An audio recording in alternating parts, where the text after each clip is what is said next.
प्रिय दर्शकों, राधे राधे, जय श्री कृष्ण। मैं सुदर्शनाचार्य संदीप त्रिपाठी आपके अपने YouTube चैनल एस्ट्रो राधे गुरु में आप सबका हार्दिक स्वागत एवं अभिनंदन करता हूं।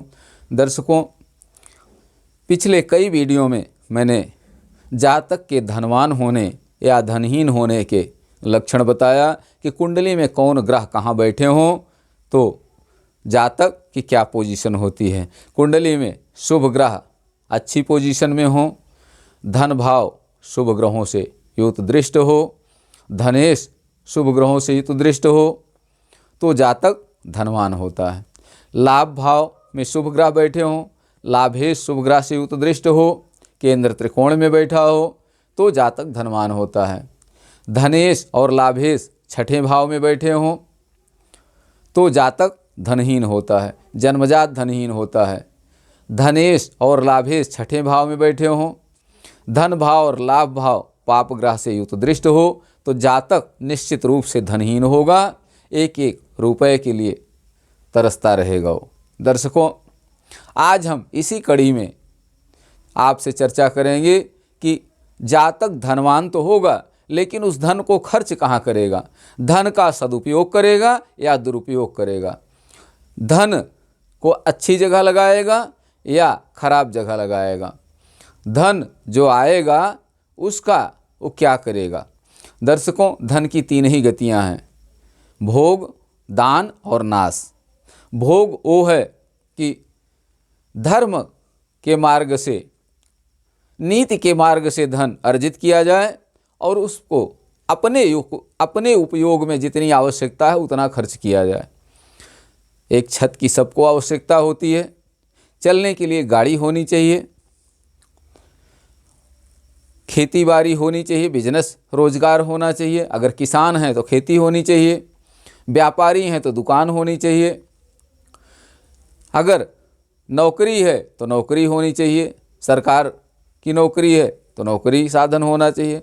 तीन चीज़ें परम आवश्यक हैं जीवन निर्वाह के लिए, भूमि भवन वाहन, ये आवश्यक हैं। तो इनसे जो बचे उस धन को धर्म के कार्य में खर्च करें। बचे का मतलब जितनी ज़रूरत है उतना ही उपयोग करें, उससे जो बचे धर्म कार्य में खर्च करें, उसका दुरुपयोग न करें। दर्शकों, अगर धन का दान नहीं किया गया, अपने उपभोग में नहीं लगाया गया तो अंतिम गति क्या होगी, तीसरी गति नाश, धन का नाश हो जाता है। भोग, दान और नाश। तो अगर भोग भी नहीं किया गया, दान भी नहीं दिया गया तो अंतिम गति अवश्य होगी, नाश हो जाएगा, वो किसी के उपयोग में नहीं होगा। ऐसे धन की कोई प्रशंसा नहीं करता।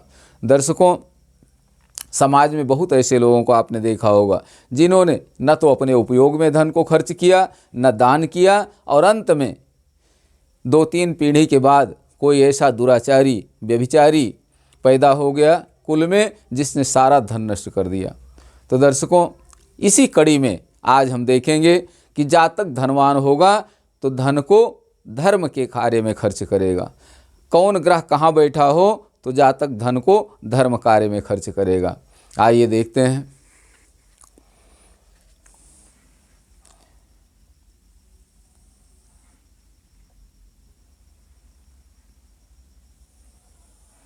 इस प्रकार से हमने एक कुंडली बना लिया।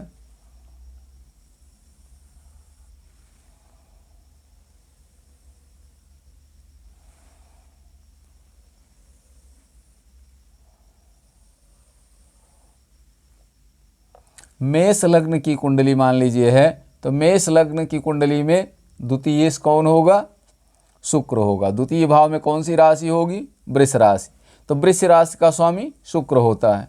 सूत्र है कि किसी भी लग्न की कुंडली हो, धन भाव में शुक्र बैठा हो, लाभ भाव में बृहस्पति बैठा हो, धनेश किसी शुभ ग्रह के साथ बैठा हो और 12वें भाव में कोई शुभ ग्रह बैठा हो।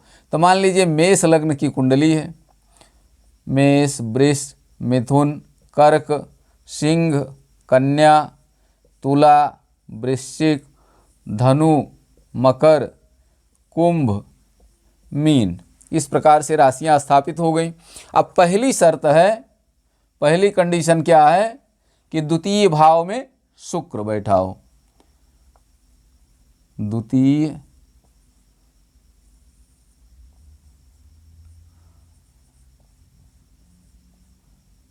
भाव में शुक्र हो।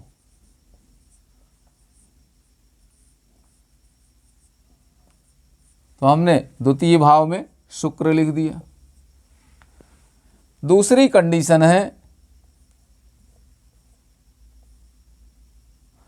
कंडीशन है कि लाभ भाव में बृहस्पति हो।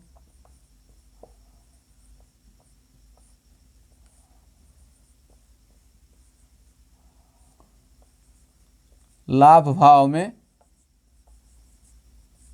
बृहस्पति हो,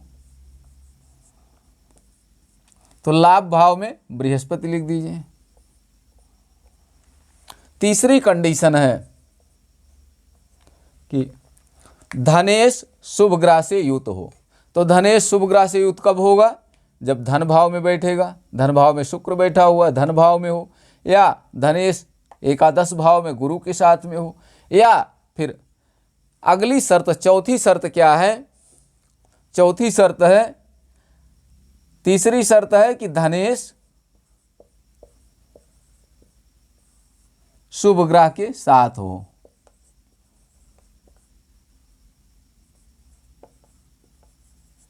शुभ ग्रह से युक्त हो। युक्त माने साथ हो। शुभ ग्रह से युक्त हो। चौथी कंडीशन क्या है? व्यय भाव में कोई शुभ ग्रह बैठा हो। 12वें भाव में कोई शुभ ग्रह बैठा हो। व्यय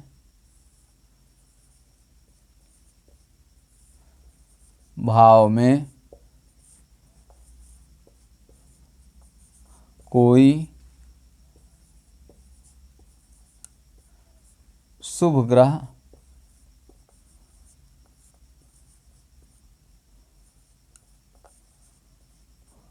बैठा हो।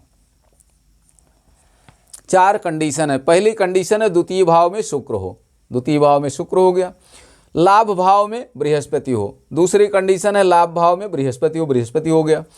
तीसरी कंडीशन है धनेश शुभ ग्रह से युक्त हो। अब धनेश कौन है? शुक्र है। शुक्र शुभ ग्रह से युक्त हो। कोई शुभ, अब शुभ ग्रह कौन बचे? चंद्रमा और बुध। चौथी कंडीशन है व्यय भाव में कोई शुभ ग्रह बैठा हो। तो मान लीजिए कि इस भाव में, द्वितीय भाव में, तीसरी कंडीशन है धनेश शुभ ग्रह से युक्त हो। तो मान लीजिए यहाँ शुभ ग्रह कौन बैठ गया? बुध बैठ गया यहाँ। ठीक, बुध यहाँ बैठ गया धन भाव में। चौथी कंडीशन व्यय भाव में कोई शुभ ग्रह बैठा हो। मान लीजिए शुभ चंद्रमा 12वें भाव में बैठा हुआ। शुभ चंद्रमा, शुक्ल पक्ष पंचमी से लेकर कृष्ण पक्ष पंचमी तक का चंद्रमा 12वें भाव में बैठा है। अब देखिए 3 भावों की प्रधानता है, धन भाव, लाभ भाव और व्यय भाव। और हम देख कहाँ रहे हैं? हम चर्चा किस चीज पर कर रहे हैं? धर्म कार्य में धन का व्यय। तो धन का व्यय हो रहा है तो पहले तो हम धन देखेंगे कि इस जातक की कुंडली में धन का योग है कि नहीं है।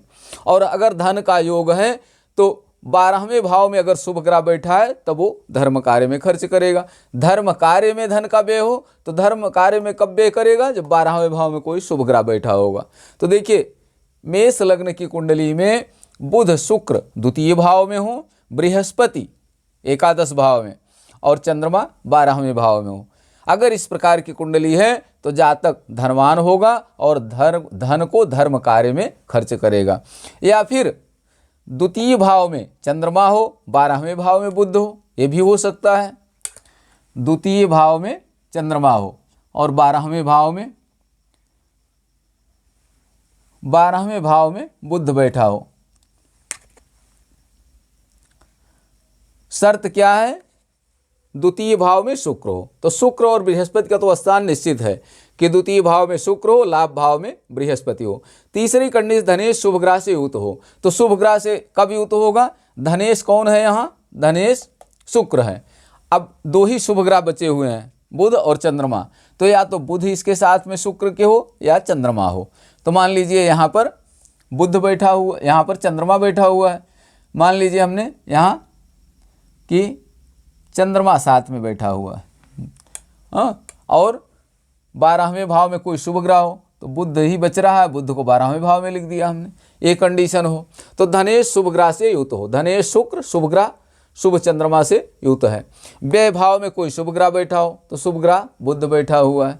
तो मेष लग्न की कुंडली में अगर इस प्रकार की स्थिति है, द्वितीय भाव, एकादश भाव और व्यय भाव तीनों में शुभ ग्रह बैठे हुए हैं, और शुक्र द्वितीय में है, उसमें शुभ ग्रह हो, और साथ में शर्त यह है कि शुक्र द्वितीय भाव में हो और बृहस्पति एकादश भाव में। अगर इस प्रकार योग है तो जातक धनवान होगा और धन को धर्म कार्य में खर्च करने वाला होगा। आइए वृष लग्न की कुंडली देखते हैं। अगर किसी जातक की वृष लग्न की कुंडली है तो उसकी क्या स्थिति होगी।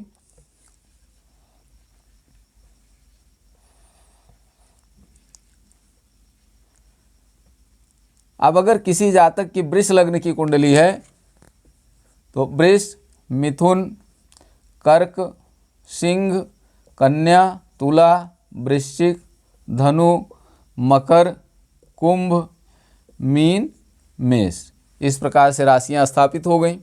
अब शर्त है कि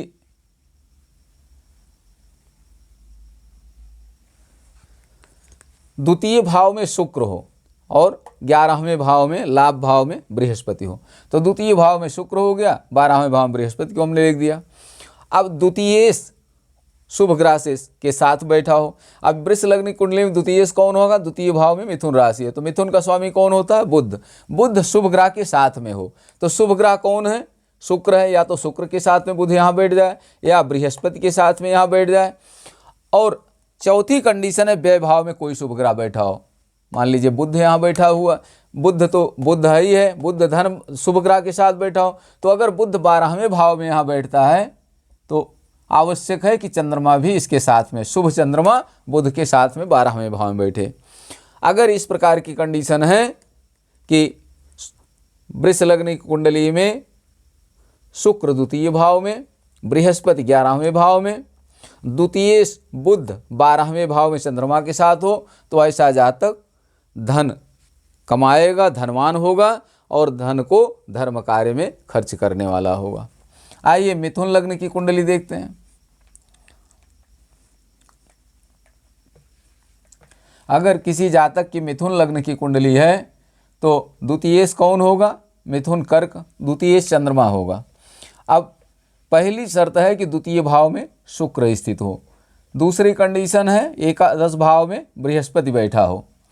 तीसरी कंडीशन है द्वितीय शुभ ग्रह से युक्त हो। तो द्वितीय चंद्रमा हुआ मिथुन लग्न के लिए, मिथुन लग्न के लिए द्वितीय कौन हुआ, चंद्रमा हुआ।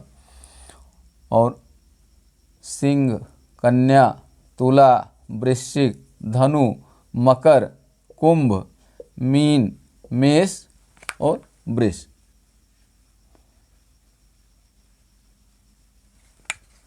यहाँ वृष राशि हो गई। अब शर्त के अनुसार शुक्र द्वितीय भाव में हो गया, बृहस्पति या गुरु 11वें भाव में, लाभ भाव में हो गया। द्वितीय चंद्रमा किसी शुभ ग्रह के साथ में हो, तो द्वितीय चंद्रमा या तो शुक्र के साथ में बैठे यहाँ पर या बृहस्पति के साथ बैठे, और 12वें भाव में कोई शुभ ग्रह हो। तो शुभ ग्रह कौन बचा, चंद्रमा को छोड़कर द्वितीय चंद्रमा हो गया, तो कौन बचा, अब बचा बुध। तो बुध 12वें भाव में स्थित हो। ऐसी कंडीशन हो, जिस भी जातक की कुंडली में इस प्रकार का योग होगा वह धनवान होगा और धन को धर्म कार्य में खर्च करने वाला होगा। दर्शकों, चाहे जिस भी लग्न की कुंडली हो, केवल इस सिद्धांत के लिए धर्म कार्य में धन का व्यय करने वाला धनवान, ऐसा धनवान जो धर्म कार्य में धन का व्यय करने वाला होगा। 3 ही भाव से मतलब है, धन भाव, लाभ भाव और व्यय भाव। व्यय भाव खर्च कहाँ करेगा वो, सूत्र से ही स्पष्ट है। पहले तो धन कमाए, धन का व्यय करे, तो धन भाव देखना है, धन और लाभ भाव। लाभ आएगा तभी तो धनवान होगा, लाभ के द्वारा कमाएगा। तो धन और लाभ भाव देखेंगे और खर्च की जगह हम 12वें भाव को, तो 3 ही भाव देखना है, द्वितीय, एकादश और व्यय भाव को। तीनों भाव में अगर इस प्रकार की स्थितियां हैं तो जातक निश्चित रूप से धनवान होगा और धन का धर्म कार्य में खर्च करने वाला होगा। आइए कर्क लग्न की कुंडली देखते हैं। अगर कर्क लग्न की कुंडली है तो द्वितीय कौन होगा, कर्क लग्न की अगर कुंडली है तो द्वितीयेश कौन होगा? सूर्य होगा। द्वितीय भाव में सिंह राशि होगी, द्वितीय सूर्य होगा। अब जब द्वितीय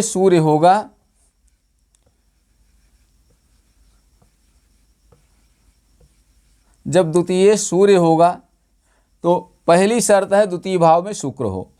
दूसरी शर्त क्या है? सिंह, कन्या, तुला, वृश्चिक, धनु, मकर, कुंभ, मीन, मेष, वृष, मिथुन।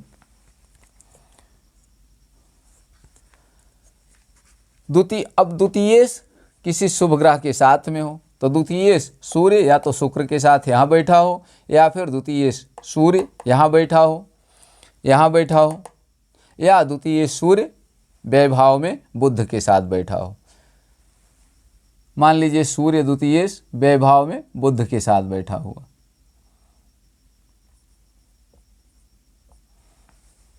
तो धनेश अगर व्यय भाव में बैठेगा तो धन का व्यय करेगा, जाहिर सी बात है। अब बुध यहाँ बैठा हुआ है स्वगृही हो कि अपने घर में, तो ये स्वतंत्र होकर के धन का व्यय करेगा, लेकिन सूर्य के अनुसार चलेगा। यहाँ बुधादित्य योग भी बन रहा है सूर्य बुध से। दर्शकों, ऐसा जातक धनवान होगा और धन का धर्म कार्य में खर्च करने वाला होगा।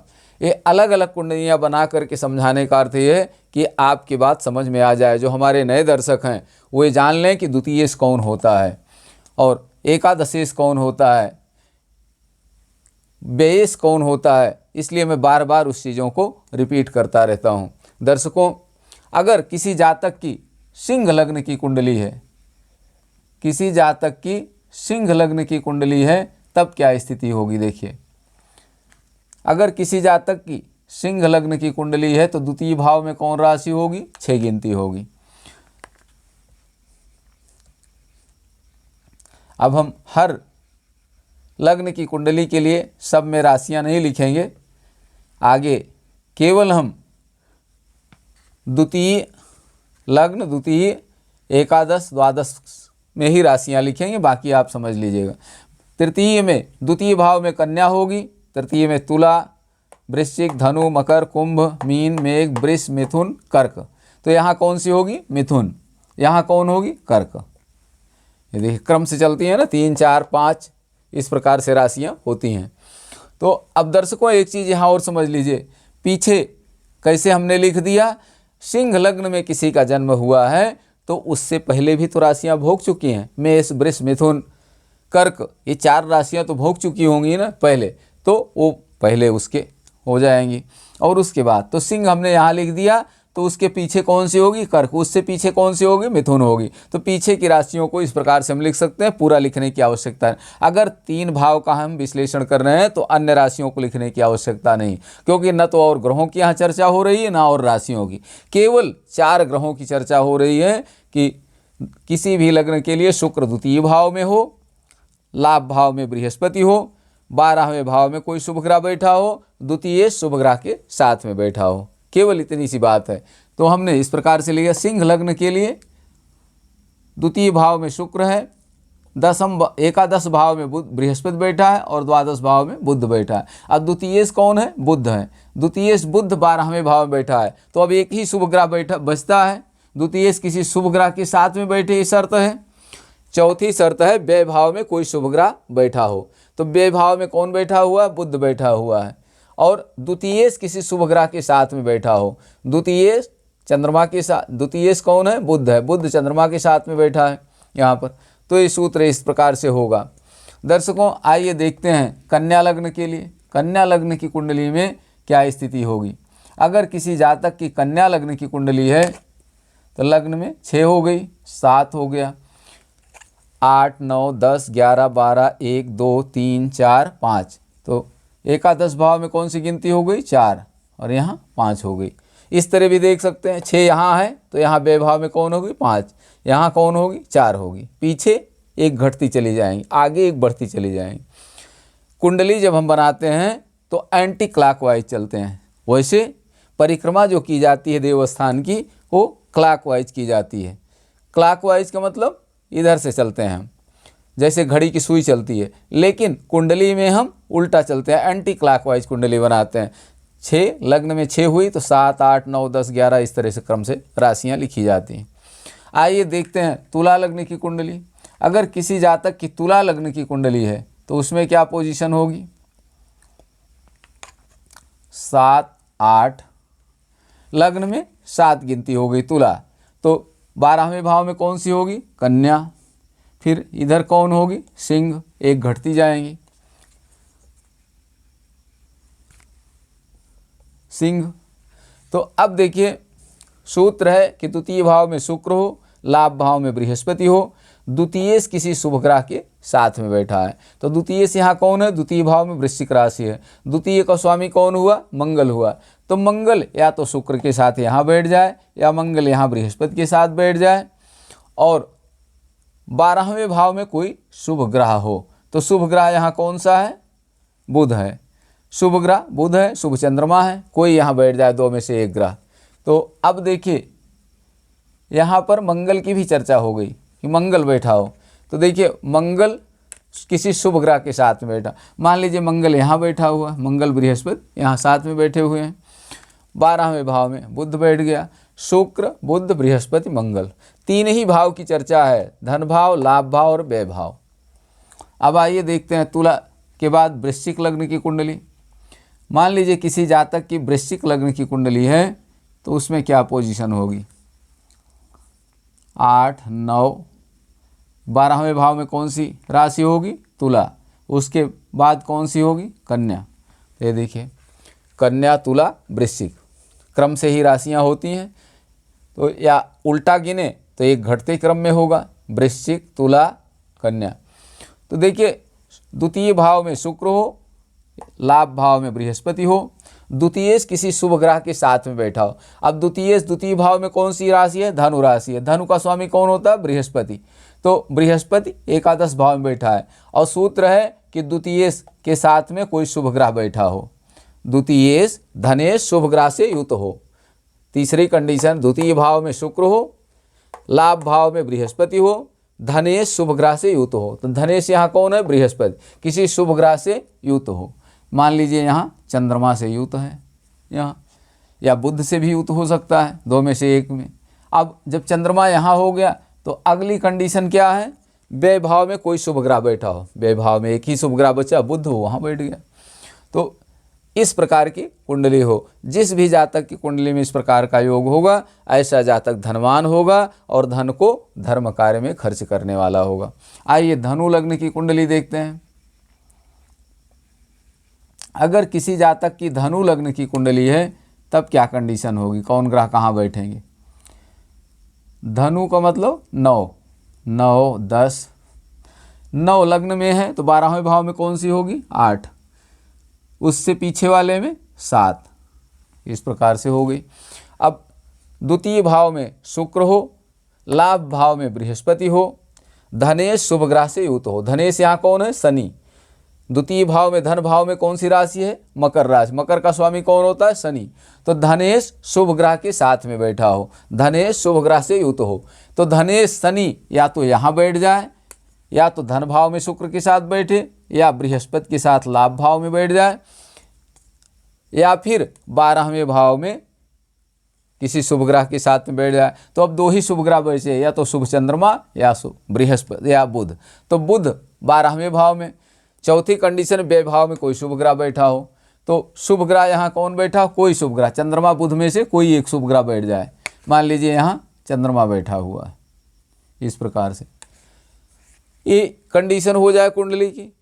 तो जिस भी जातक की कुंडली में इस प्रकार का योग होगा, ऐसा जातक, अब देखिए एक चीज़ यहाँ छूट रहा है, धन भाव में शुक्र हो, पहली कंडीशन है द्वितीय भाव में शुक्र हो, लाभ भाव में बृहस्पति हो। तीसरी कंडीशन है धनेश शुभ ग्रह से युक्त हो। तो धनेश कौन है? शनि। शनि या तो यहाँ बैठ जाए, मान लीजिए शनि द्वितीय भाव में बैठा है तो शनि शुक्र द्वितीय भाव में हो गए, बृहस्पति लाभ भाव में, और यहाँ पर 12वें भाव में चंद्रमा बुध में से कोई एक ग्रह हो सकता है। अगर इस प्रकार की स्थिति है तो जातक धनवान होगा और धन को धर्म कार्य में खर्च करने वाला होगा, सदुपयोग करने वाला होगा। आइए हम मकर लग्न की कुंडली देखते हैं। अगर किसी जातक की मकर लग्न की कुंडली है तो धनेश कौन होगा? मकर, कुंभ। धनेश कौन होगा? धन भाव में कुंभ राशि है, कुंभ का स्वामी शनि, तो धनेश शनि होगा। अब लग्न में मकर राशि है तो 12वें भाव में कौन सी होगी? उससे पीछे धनु, उससे पीछे वृश्चिक। वृश्चिक। अब देखिए सूत्र है द्वितीय भाव में शुक्र हो, ठीक, लाभ भाव में बृहस्पति हो, लाभ भाव में बृहस्पति है, धनेश शुभ ग्रह से युत हो। अब धनेश यहाँ शनि है, शनि शुभ ग्रह से युत हो, या तो शुक्र के साथ में बैठा हो या फिर बृहस्पति के साथ में हो, या 12वें भाव में शुभ चंद्रमा के साथ में बैठा हो या बुध के साथ में बैठा हो। तो जिस भी जातक की कुंडली में इस प्रकार का योग होगा, ऐसा जातक निश्चित रूप से धनवान होगा और धर्म कार्य में खर्च करने वाला होगा। दर्शकों, पिछले वीडियो को याद करिए, सूत्र था धनवान होने के लक्षण थे कि धन भाव में शुभ ग्रह बैठा हो और लाभ भाव में शुभ ग्रह बैठे हों तो जातक धनवान होता है। देखिए यहाँ बृहस्पति और शुक्र का स्थान निश्चित है कि धन भाव में शुक्र बैठा हो और लाभ भाव में बृहस्पति बैठा हो, तो दोनों शुभ भाव हैं, दोनों में शुभ ग्रह बैठे हुए, तो इसका मतलब निश्चित रूप से जातक धनवान है। और अगर धनेश भी कहीं अच्छी जगह में बैठ गया इन भाव में या 12वें भाव में तो शुभ चंद्रमा के साथ होगा। अब आइए कुंभ लग्न की कुंडली देखते हैं। अगर कुंभ लग्न की कुंडली है किसी जातक की तो द्वितीयेश कौन होगा? द्वितीय भाव में मीन राशि होगी, मीन का स्वामी बृहस्पति। मान लीजिए किसी जातक कुंभ लग्न की कुंडली है तो कुंभ, मीन, और लग्न में 11 है तो 12वें भाव में कौन सी होगी? एक माइनस कर दीजिए, 10 मकर हो गई, उससे पीछे कौन होगी? धनु। इस प्रकार राशियाँ हो गई। अब पहली शर्त है द्वितीय भाव में शुक्र हो, लाभ भाव में बृहस्पति हो, धनेश शुभ ग्रह से युत हो। धनेश यहाँ कौन है? बृहस्पति। बृहस्पति यहाँ बैठा है, शुभ ग्रह से युत हो, इसका मतलब शुभ चंद्रमा या बुध में से कोई इसके साथ में एक हो। मान लीजिए बुध यहाँ बैठा हुआ है, बुध यहाँ बैठ जाए तो बचा कौन? एक शुभ ग्रह।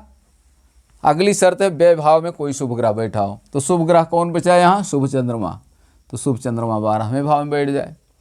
इस प्रकार के योग जिस भी जातक की कुंडली में होगा, ऐसा जातक धनवान होगा और धर्म कार्य में खर्च करने वाला होगा। दर्शकों, यहाँ देखिए शुक्र, कुंभ लग्न के लिए शुक्र अपनी उच्च राशि में द्वितीय में है और द्वितीय भाव शुभ ग्रह से युक्त तो धनवान होता, उच्च का बैठा हुआ है तो फिर पूछना ही क्या है। बृहस्पति यहाँ धनु राशि में अपने मूल त्रिकोण राशि में है और बुध शुभ ग्रह साथ में है, तो दो शुभ ग्रह बैठे हैं, बृहस्पति मजबूत स्थिति में। चंद्रमा 12वें भाव में बैठा हुआ है, खर्च करने के लिए यहाँ बैठा हुआ है। अब देखिए चंद्रमा कहाँ का स्वामी होगा? लिख लीजिए राशियाँ, 11, 12, 1, 2, 3, 4, 5, 6, 7, 8।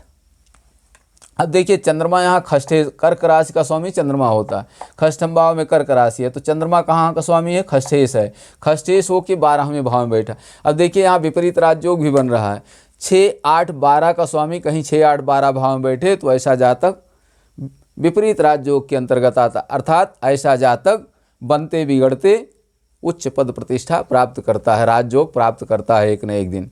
तो अब यहाँ तो बृहस्पति भी मजबूत स्थिति में है, बुध के साथ में बैठा है और यहाँ शुक्र भी अपनी उच्च राशि में बैठा हुआ है। अब देखिए शुक्र उच्च का होकर बैठा है, इसकी पोजीशन देखिए, केंद्रेश और त्रिकोणेश दोनों है शुक्र और यहाँ अपनी उच्च राशि में बैठा है, तो ऐसा जातक तो महाधनवान होगा। दर्शकों, आइए मीन लग्न की कुंडली देखते हैं।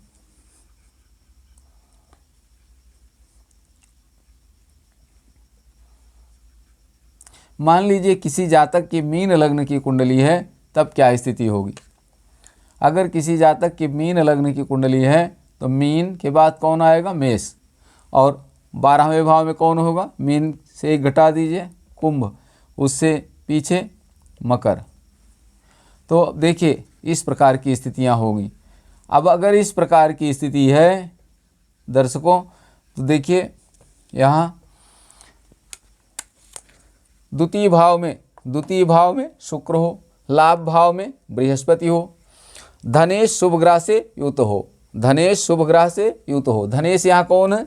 धन भाव में मेष राशि है, मेष का स्वामी मंगल, मंगल शुभ ग्रह से युत हो, अर्थात मंगल या तो धन भाव में बैठा हो या लाभ भाव में बैठा हो या व्यय भाव में बैठा हो, किसी एक भाव में बैठा हो तब ये सूत्र लागू होगा। धनेश शुभ ग्रह से युक्त हो, मान लीजिए धनेश यहाँ बृहस्पति के साथ में बैठा हुआ है, मंगल बृहस्पति के साथ में लाभ भाव में बैठा हुआ है, और 12वें भाव में कोई शुभ ग्रह हो, मान लीजिए यहाँ बुध बैठा हुआ। अब अगर किसी जातक की कुंडली में इस प्रकार का योग होगा तो जातक निश्चित रूप से धनवान होगा। अब सब राशियां लिख करके देख लीजिए कौन ग्रह किस भाव का स्वामी है। मीन लग्न है तो द्वितीय भाव में मेष, तृतीय में वृष, चतुर्थ में मिथुन, कर्क, सिंह, कन्या, तुला,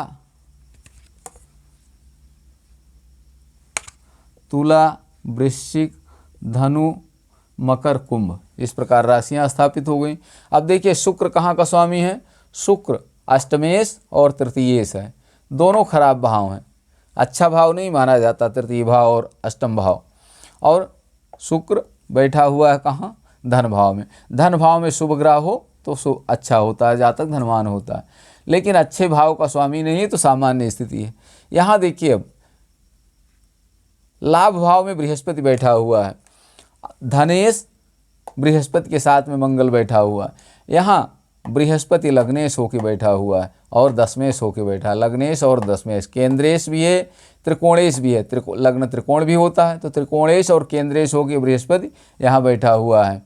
अपनी नीच राशि में बैठा, मकर उसकी नीच राशि है बृहस्पति की, कर्क राशि उच्च की होती है, अपनी नीच राशि में बृहस्पति यहाँ बैठा हुआ है। अब देखिए क्या इसका नीचत्व भंग हुआ है, लग्न से केंद्र में तो नहीं है, एकादश भाव में है, लेकिन चंद्रमा से अब देखना होगा कि चंद्रमा कहाँ बैठा हुआ है। मान लीजिए कि चंद्रमा शुक्र के साथ में यहाँ बैठा हुआ है, अगर चंद्रमा यहाँ बैठेगा तो इसका नीचत्व तो भंग हो जाएगा, चंद्रमा से केंद्र में होगा, 1 2 3 4 5 6 7 8 9 10 केंद्र में होगा चंद्रमा से।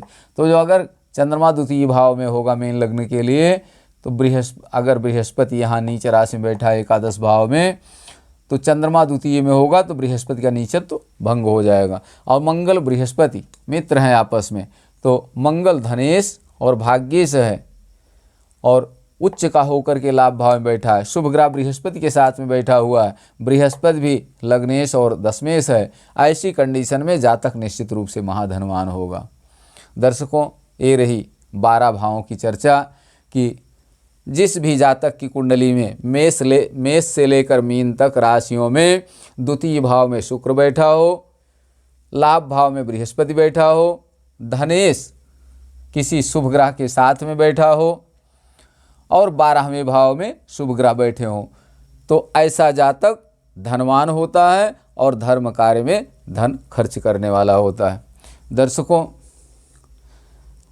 अगर कोई बात न समझ में आई हो तो कमेंट बॉक्स में अवश्य डालें, अगले वीडियो में हम समझाने का प्रयास करेंगे आपको। हमारा प्रयास आपकी सफलता। आज यहीं तक, आप सबको राधे राधे, जय श्री कृष्ण। हाँ दर्शकों, अगर अभी तक जो हमारे नए दर्शक हैं, अगर वीडियो को सब्सक्राइब न किए हों, चैनल को सब्सक्राइब न किए हों, तो चैनल को प्लीज़ सब्सक्राइब करें, फॉलो करें, वीडियो को देखें बार बार। जब बार बार देखेंगे तभी समझ में आएगी बात। हमारा इतना प्रयास तभी सार्थक होगा जब आप वीडियो को देखेंगे और कुछ सीखेंगे। दर्शकों, आज यहीं तक। आप सबको राधे राधे, जय श्री कृष्ण। आप सब स्वस्थ रहें, मस्त रहें, हंसते मुस्कुराते रहें।